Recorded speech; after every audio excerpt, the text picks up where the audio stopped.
même s'il affirme qu'il s'était résigné à son divorce avec Delphine Jubillard, Cédric semblait toutefois extrêmement peiné de quitter l'infirmière.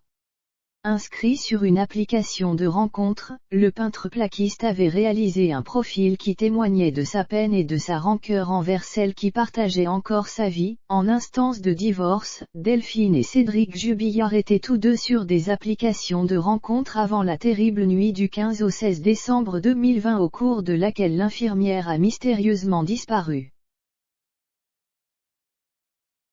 Si Delphine Jubillard avait déjà trouvé l'amour avec son amant de Montauban, Cédric discutait également de son côté avec des jeunes femmes selon la Dépêche. Le peintre plaquiste de 34 ans avait même écrit une description empreinte de sa tristesse et de son amertume sous le pseudo de Jujubi35 puisqu'il se présentait en ces termes, père de 2 monstres, divorcé et déçu de la relation.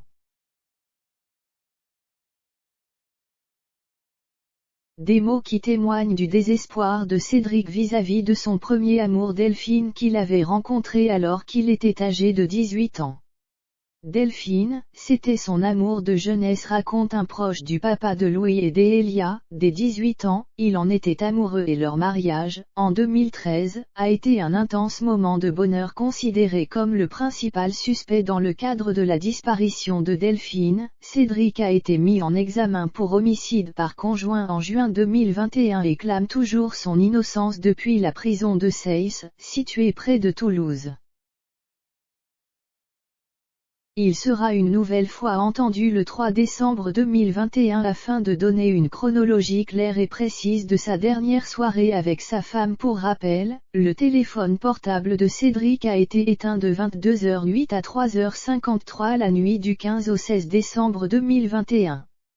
À 3h53 du matin, le mari de Delphine, qui dit avoir été réveillé par les pleurs de sa fille Elia, a rallumé son téléphone pour se connecter à une application de rencontre.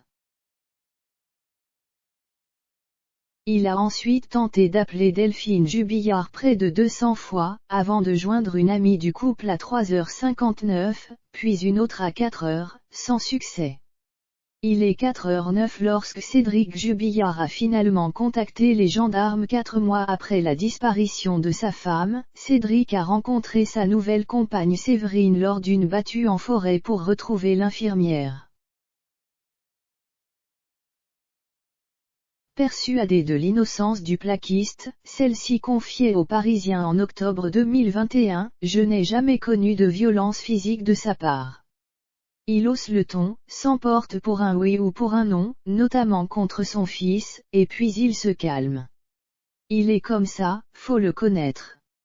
D'ailleurs, je suis un peu pareil que lui. » L'intégralité du témoignage de l'ami de Cédric Jubillard est à retrouver sur la dépêche.fr.